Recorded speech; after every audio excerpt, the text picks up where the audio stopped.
तो आज हम लोग शुरू करते हैं अम्ल, भस्म और लवण का रिवीजन, जिसमें कि देखिए क्या कहा जा रहा है। अम्ल अम्ल क्या होता है? अम्ल वह पदार्थ है जो जलीय विलयन में H+ आयन अर्थात हाइड्रोजन आयन देता है, उसे हम लोग कहते हैं अम्ल। जैसे कि HCl, HNO3, H2SO4, CH3, COOH, ये सभी जो होते हैं, जैसे इसको हम लोग जलीय विलयन में देते हैं तो यहाँ से H+ H+ H+ और H+ यानी हाइड्रोजन आयन के रूप में अलग हो जाते हैं। आगे देखा जाए तो अम्ल के हैं भौतिक गुण।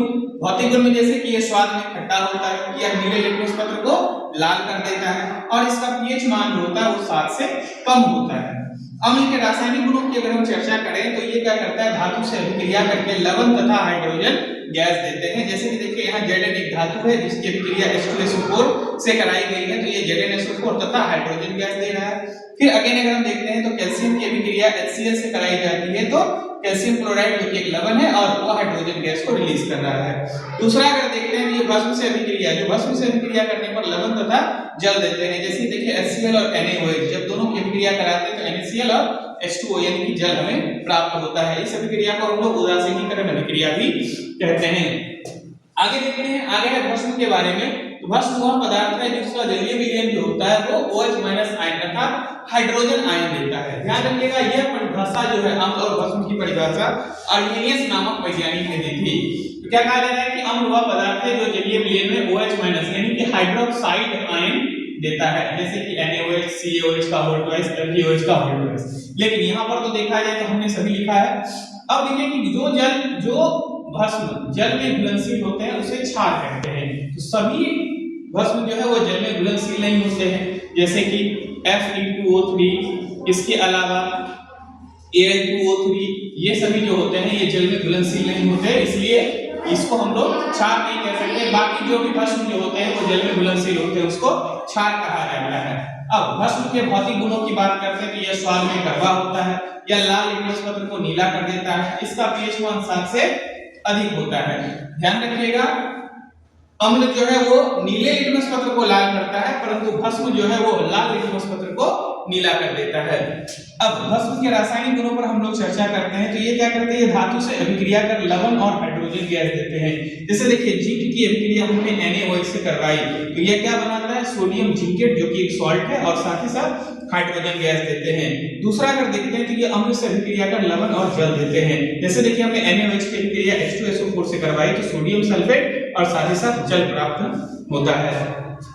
आगे बात करते हैं तो आगे हमारे पास सूचक। सूचक की बात करते हैं तो सूचक वह पदार्थ होता है जो अम्ल या भस्म की जानकारी देता है, यानी अम्ल क्या है और भस्म क्या है इसकी जानकारी देता है, जिसे हम लोग कहते हैं सूचक। ये दो प्रकार के होते हैं, प्राकृतिक सूचक और एक कृत्रिम, या इसको हम लोग मानव निर्मित भी कह सकते हैं। प्राकृतिक सूचक में जैसे आ गया हल्दी, लिटमस पत्र आ गया, ये सभी जो होते हैं वो प्राकृतिक सूचक माने जाते हैं। वहीं कृत्रिम सूचक की बात करते हैं तो नेफ्थलीन का बॉल्स हो गया, मिथाइल ऑरेंज हो गया, ये सभी आर्टिफिशियली होते हैं।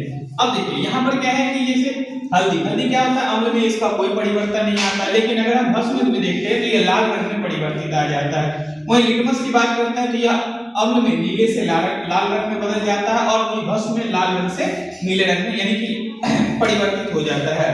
फिनोल्फ्थालीन की बात करते हैं तो यह अम्ल में रंगीन होता है, वहीं भस्म में जो है ये गुलाबी रंग में परिवर्तित हो जाता है। मिथाइल ऑरेंज की बात करते हैं तो अम्ल में लाल और भस्म में जो है पीले रंग में आ जाता है। कुछ और भी सूचक होते हैं जैसे गंधीय सूचक, और ये भी गंध के माध्यम से जो है पता चलता है कि वो अम्लीय है या भस्मीय है।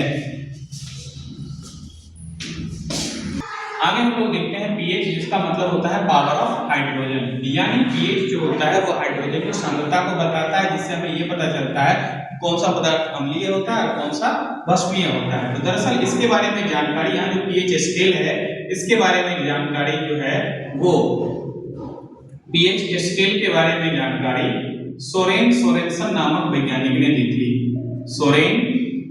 सोरेनसन नामक वैज्ञानिक ने दी थी, जिससे कि ये पता चल सकता है कि कौन सा पदार्थ जो है अम्लीय होगा, कौन सा भस्मीय होगा। इसका रेंज 0 से लेकर 14 तक का होता है, बीच में इसका है 7 जो कि उदासीन विलयन के लिए आता है, 7 से कम होता है तो अम्लीय, 7 से अधिक होता है तो भस्मीय। यहाँ देखिए कुछ पीएच दिए गए हैं जिसके बारे में हमें जानकारी लेना बहुत ज्यादा जरूरी है। अगर हम इसको देखते हैं तो यहाँ पर लाल रंग, यहाँ पर पीला रंग, यहाँ अगर हम लोग देखते हैं तो ये हरा और इधर नीला रंग हो जाता है, ठीक है। तो यहाँ हम लोग क्या देख रहे हैं कि अम्ल जो है वो अलग अलग रंगों को, ये पीएच स्केल जो है वो अलग अलग रंगों के बारे में भी जानकारी देता है। जैसे देखिए कुछ पीएच वैल्यू दिए गए हैं, इनमें से एग्जाम में पूछे जाने वाले मोस्ट प्रोबेबली हो गए दूध, मूत्र, शुद्ध जल, रक्त, समुद्र का जल, ये सभी जो है एग्जाम में पूछे जाते हैं। जैसे कि देखिए HCl का होता है 1, HNO3 का 1, H2SO4 का 1, जिसको हम लोग सल्फ्यूरिक अम्ल भी कहते हैं, नींबू का 2.4, सिरका का 3, दूध का पीएच मान 6.6, मूत्र का यानी यूरिन जिसको कहते हैं उसका पीएच मान 6, शुद्ध जल का पीएच मान 7, रक्त का पीएच मान जो होता है 7.4, आंसू का पीएच मान 7.4, समुद्र के जल का पीएच मान जो होता है 8.4 होता है। MgOH का होल ट्वाइस, इसको हम लोग मिल्क ऑफ मैग्नीशिया भी कहते हैं, इसको मिल्क ऑफ मैग्नीशिया भी कहा जाता है। और इसके बाद NaOH जिसको कि हम लोग कास्टिक सोडा कहते हैं, इसका पीएच मान 14 होता है। आगे देखते हैं हम लोग लवण के बारे में। लवण क्या होता है कि अम्ल और भस्म की अभिक्रिया जब करते हैं तो लवण का निर्माण होता है। जैसे कि HCl और NaOH की अभिक्रिया होती है तो NaCl प्राप्त होता है। NaCl प्राप्त करने की जो है ढेर सारी विधियां हमारे पास है। गांधी जी भी NaCl यानी नमक का कानून बना करके उन्होंने, काला कानून जो था उसका विरोध में उन्होंने नमक का निर्माण किया था। तो वाष्पीकरण विधि भी है जिससे कि नमक बनाया जाता है। इसके अलावा HCl और NaOH को अगर हम जोड़ते हैं तो फिर वो क्या होता है, नमक का निर्माण करता है NaCl, जिसका यूज हम लोग भोजन बनाने में भी करते हैं। आगे देखा जाए NaOH जिसका नाम कास्टिक सोडा या सोडियम हाइड्रोक्साइड भी होता है।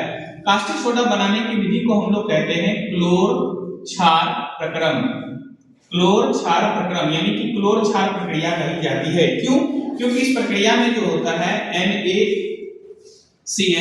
प्लस H2O, जब ये अभिक्रिया करते हैं तो NaOH plus H2 plus Cl2 प्राप्त होता है, ठीक है। इसी प्रक्रिया को जो है क्लोर क्षार प्रक्रम कहा जाता है, क्योंकि इसमें क्षार भी बनता है और क्लोरीन भी बनता है।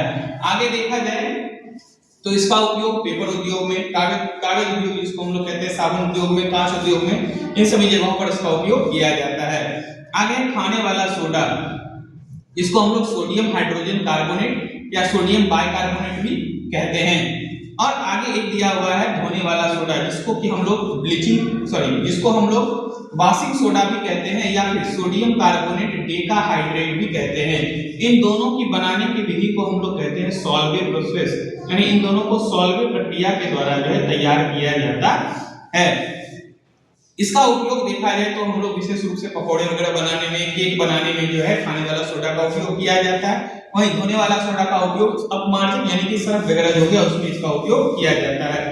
आगे देखते हैं CaOCl2, इसको हम लोग विरंजक चूर्ण या ब्लीचिंग पाउडर भी कहते हैं। इसका एक और नाम होता है कैल्शियम ऑक्सीक्लोराइड। इसका एक और सूत्र भी लिखते हैं CaOCl का होल Cl भी लिखा जाता है, ठीक है। विरंजक चूर्ण के लिए देखा जाए तो जब हम लोग शुष्क बुझे हुए चूने पर क्लोरीन गैस प्रवाहित करते हैं तो विरंजक चूर्ण प्राप्त होता है CaOCl2 प्लस H2O और जल प्राप्त होता है।